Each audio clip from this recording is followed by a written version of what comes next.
Selamat pagi Bu Gita. Pagi Bu. Ya, terima kasih Bu sudah meluangkan waktunya ya Ibu ya. Sama-sama. Mohon maaf nih mengganggu waktu Bu Gita nggak kira-kira? Enggak Oh dong. iya.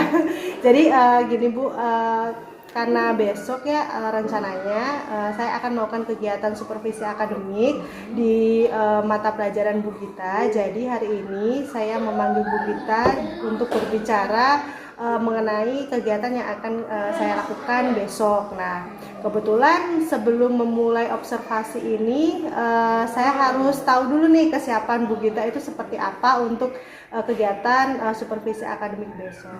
Nah, jadi bener ya Bu ya, nggak sibuk ya hari ini ya. Enggak Jadi dong. kita mau ngobrol-ngobrol sebentar nih masalah Boleh, kesiapan. boleh. Oke, jadi Bu Gita tidak usah takut ya harus dikiranya mau bagaimana, kita santai saja. Jadi tujuan dari kegiatan ini itu untuk membantu meningkatkan kompetensi Bu Gita mungkin nanti dalam mengajar. Jadi kira-kira dari kegiatan praobservasi ini nanti saya ingin melihat dari sejauh mana Bu Gita persiapannya, lalu apa saja yang nanti akan dilakukan dalam kegiatan supervisi besok itu. Jadi nanti akan ada beberapa pertanyaan yang akan saya ajukan ke kita gitu ya Bu ya. Jadi santai aja karena ini bukan menggurui atau bagaimana, tidak ya Bu ya. Jadi nanti kegiatan ini otomatis goalsnya itu nanti kita akan tahu bahwa kegiatan pembelajaran yang sudah kita lakukan itu apakah sudah sesuai dengan apa yang sudah kita rencanakan atau belum. Nah, kira-kira Bu Gita, saya mau nanya nih, untuk besok kira-kira Bu Gita mata pelajaran yang akan diajarkan itu apa? Besok itu saya akan ngajar personal letter, ya, surat pribadi di kelas 11. Ya, mata pelajarannya bahasa Inggris Ya. kelas 11. Oke. Nah, lalu untuk kegiatan besok ya Bu Gita, kira-kira persiapan yang sudah Bu Gita lakukan untuk kegiatan observasi kegiatan supervisi besok itu apa yang sudah Ibu siapkan? Yang pertama pasti RPP-nya dulu ya Bu ya, sebelum ngajar itu sudah disiapkan. Terus kemudian media-medianya juga, karena kebetulan saya mau pakai beberapa media online, jadi sudah disiapkan, platformnya sudah ada, linknya juga sudah saya buat, ada yang short link, ada yang QR, jadi anak-anak tidak susah nanti ketika masuk ke platform gitu, sudah siap, tinggal scan saja, seperti itu Ibu. Kegiatannya juga sudah ada, platformnya sudah, dan nanti rencananya besok itu akan dibagi kelompok juga gitu ya. Kelompoknya juga sudah disiapkan berdasarkan gaya belajar siswa gitu ya, biar nyambung. Oke, berarti persiapan Bu Gita ini sudah lumayan matang sekali ya, sudah mempertimbangkan juga tadi ada pembagian kelompok berdasarkan gaya belajar, berarti sudah mengarah kepada pembelajaran berdiferensiasi ya Bu ya. Nah, berarti kalau untuk personal letter ini kalau di bahasa Indonesia itu surat pribadi ya. Betul. Nah, berarti anak-anak tadi sudah disiapkan untuk medianya ya Bu, berbagai macam tadi.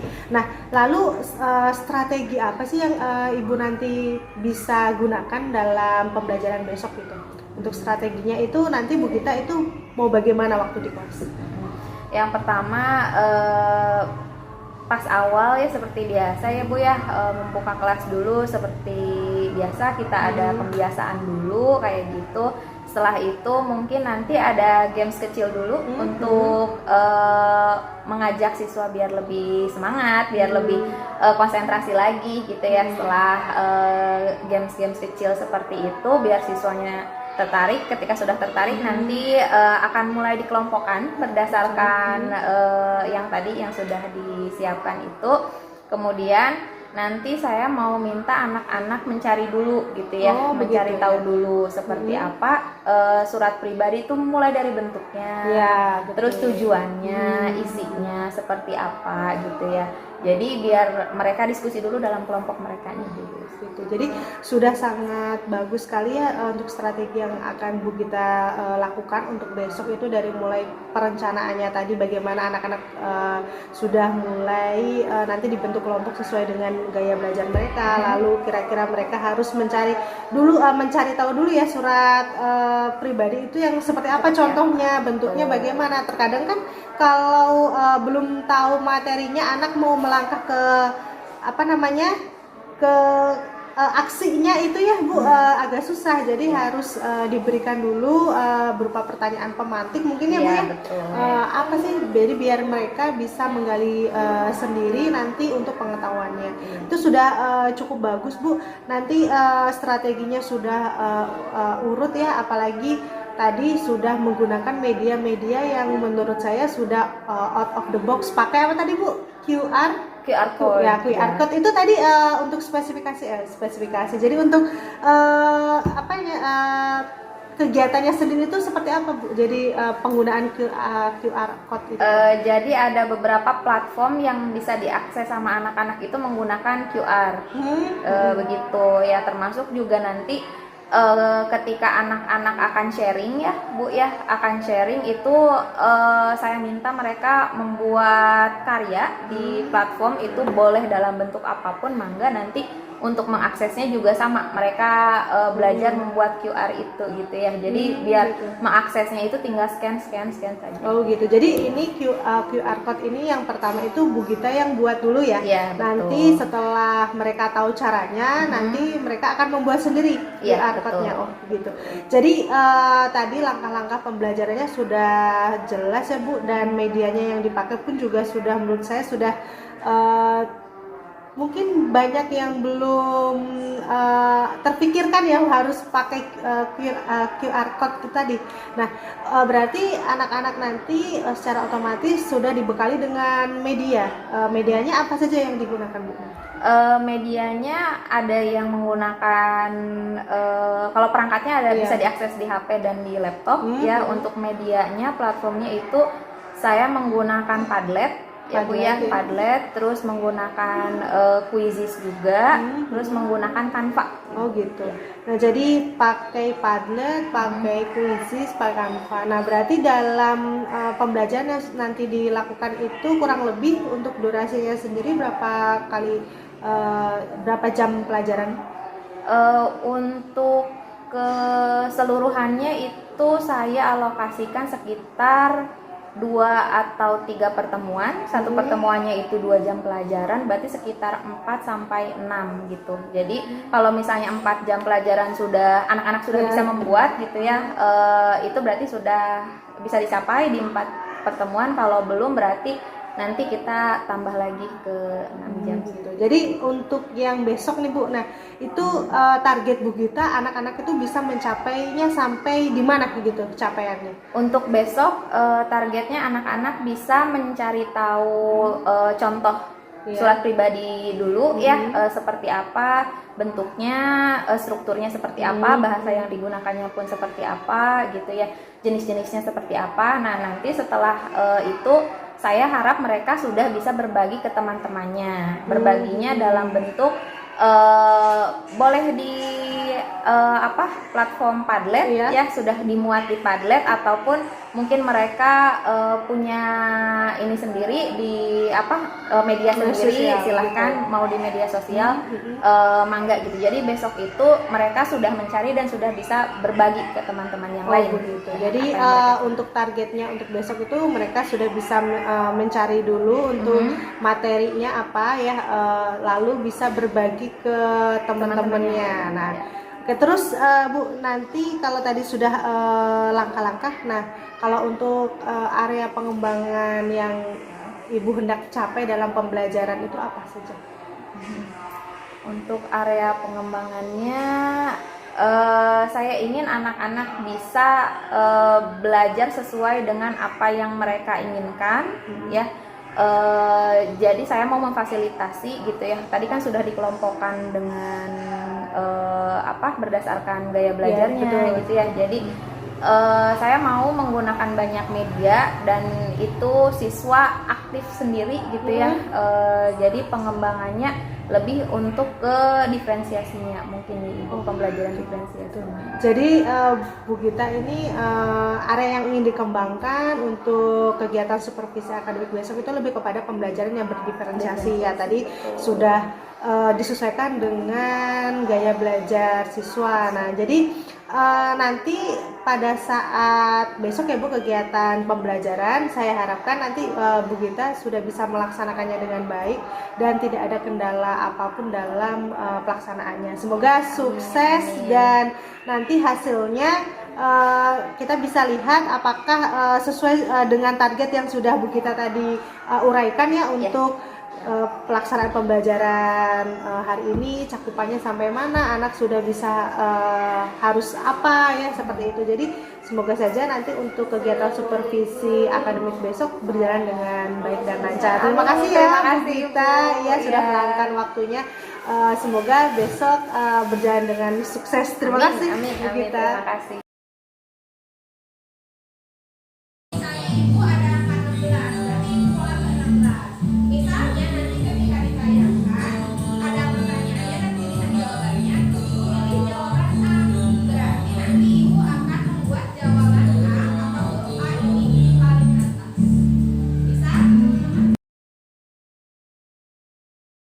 Selamat pagi Bu Gita. Selamat pagi. Gimana kabarnya Bu hari ini? Sehat. Nah Ibu, kemarin kita sudah melakukan kegiatan praobservasi ya. Lalu setelah itu saya mengambil Bu Gita dalam proses supervisi akademik yang kemarin sudah dilaksanakan itu. Bu Gita kebetulan mengajar di kelas 11 ya, mata pelajaran Bahasa Inggris. Gimana Bu perasaannya saat di supervisi oleh saya? Mungkin karena nggak biasa, mungkin ya nggak biasa ada yang lihat, jadi cukup deg-degan. Tapi ya alhamdulillah karena mereka yang baik, jadi saya nggak terlalu tegang. Ya. Alhamdulillah. Jadi sebetulnya kemarin kita di praobservasi sudah ibaratnya sudah bikin kesepakatan ya bahwa kegiatan supervisi akademik ini kan sebetulnya bukan untuk menilai sejauh mana Ibu dalam proses pembelajaran, tetapi kiranya nanti setelah proses yang sudah dilaksanakan itu pencapaian apa yang Ibu tingkatkan dari proses pembelajaran yang sudah dilakukan. Nah Bu, saya mau tanya kira-kira dari kalau boleh menilai dari Bu Gita sendiri saat proses pembelajaran yang sudah kita lakukan kemarin, kira-kira Bu Gita itu berada di skor berapa ya dari skala 1 sampai 10? Kira-kira keberhasilan dalam pembelajaran Bu Gita kemarin itu di skor berapa? Ya, mungkin sekitar range 80-an, 8. Oke. Nah kalau Bu Gita bisa bilang 8, kira-kira apa yang tercapai apa saja gitu yang bisa mengatakan ke skor 8 gitu kalau menurut Bu Gita? karena kemarin itu pada saat proses pembelajaran mungkin eksekusinya belum smooth gitu ya, belum halus banget seperti yang saya rencanakan di RPP, karena kami juga terbatas oleh waktu gitu ya, waktunya juga tidak terlalu banyak, kemudian kan beberapa siswa juga butuh penyesuaian ya, butuh waktu untuk mengikuti aktivitas pembelajaran. Nah, ada juga kan mungkin yang belum terbiasa, kemarin itu ada penggunaan teknologi itu ya, mungkin ada beberapa siswa juga yang belum terbiasa mungkin penggunaan ya, jadi ya lumayan itu dari waktunya itu jadi agak terkikis, akhirnya kan tidak bisa sampai smooth sesuai dengan Dibicarakan betul sekali. Tapi kemarin pada saat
diferensiasi ya Bu ya, dan penguatan ASN. Kemarin pun saya lihat Bu Gita sudah menggunakan pembelajaran diferensiasi dengan berdiferensiasi proses, sudah ada terlihat konten pun juga sangat beragam. Lalu yang paling menonjol itu adalah diferensiasi, lihat ya bagaimana Bu Gita bisa mengelompokkan siswa-siswi ini sesuai dengan minatnya. Jadi kalau biasanya guru-guru itu membagi kelompok itu dengan tim begitu atau apa, nanti kita sudah melakukan diferensiasi minat dengan mengelompokkan murid sesuai dengan minat mereka. Itu sangat bagus. Nah, lalu kita strategi apa nih nanti untuk kedepannya jika ada perbaikan yang harus dilakukan dalam proses pembelajaran kita sudah laksanakan kemarin? Untuk strateginya saya melihat dari berbagai respon dari siswa yang saya juga membuka ini seperti kuesioner refleksi itu ya, apakah pembelajaran ini sesuai atau tidak gitu ya dengan minat mereka, gitu, apakah ini bisa mewadahi minat mereka gitu dalam mempelajari pemahaman ini gitu. Jadi mungkin kedepannya dari refleksi-refleksi itu saya punya lebih banyak gambaran gitu ya, lebih banyak gambaran agar nanti kedepannya tuh lebih sesuai lagi dengan minat siswa gitu. Barangkali siswa itu sebenarnya pengennya skenario seperti ini seperti itu ya, jadi saya menampung aspirasi dari siswa. Nah, kira-kira kemarin setelah pembelajaran yang dilakukan, respon dari siswa terhadap pemakaian media yang digunakan, lalu cara belajar ataupun sehari-hari itu, respon siswa itu seperti apa? Kalau saya melihat kan kemarin siswa itu sangat antusias, tapi kalau kita sendiri menilainya siswa itu responnya seperti apa? Ya, alhamdulillah mungkin karena ada integrasi teknologi ya Bu, yang kan anak-anak zaman sekarang sangat dekat dengan teknologi. Jadi ketika teknologi masuk ke pembelajaran, walaupun ada yang belum paham sekali, tapi cepat gitu. Mereka beradaptasinya lebih antusias, lebih cepat karena ya mungkin itu hal yang sangat dekat dengan mereka dan mereka sukai. Jadi tadi kita sudah mencoba untuk menjabarkan untuk strateginya itu yang salah satunya juga di perencanaan sebelum melakukan proses pembelajaran, yang tentunya perencanaan pembuatan RPP, memilih media yang tepat, sesuai, dan yang tentunya disukai oleh anak-anak sesuai dengan gaya belajar mereka ya. Nah, kira-kira nih ada tidak ya yang bisa membantu kita itu dalam mencapai tujuan tersebut? Tadi yang kita sudah jabarkan bahwa proses pembelajaran kan sebelum kita memulainya kan banyak sekali yang harus dipersiapkan. Kira-kira ada tidak yang bisa membantu kita dalam melaksanakan hal tersebut? Sebetulnya dari si media-media itu juga sangat membantu ya Bu ya gitu.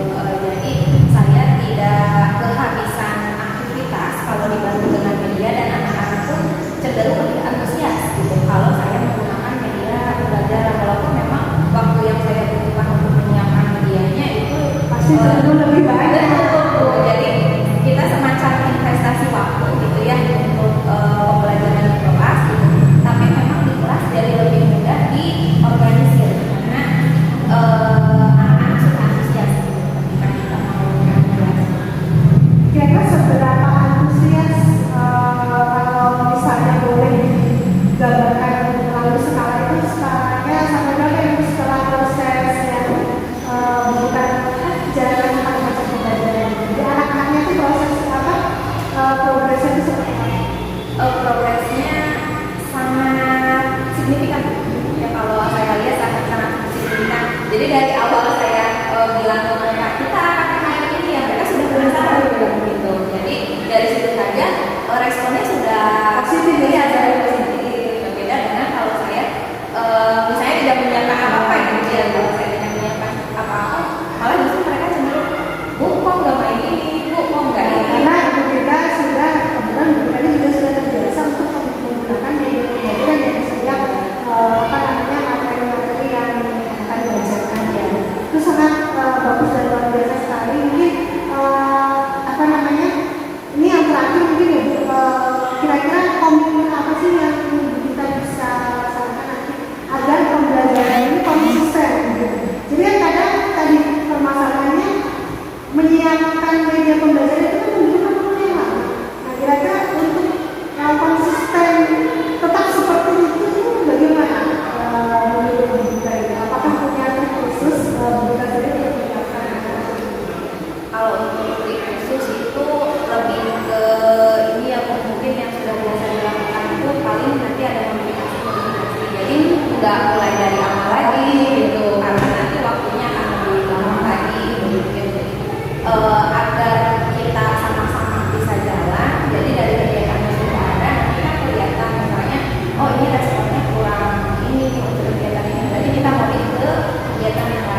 dari situ juga siswa-siswa tuh terlihat gitu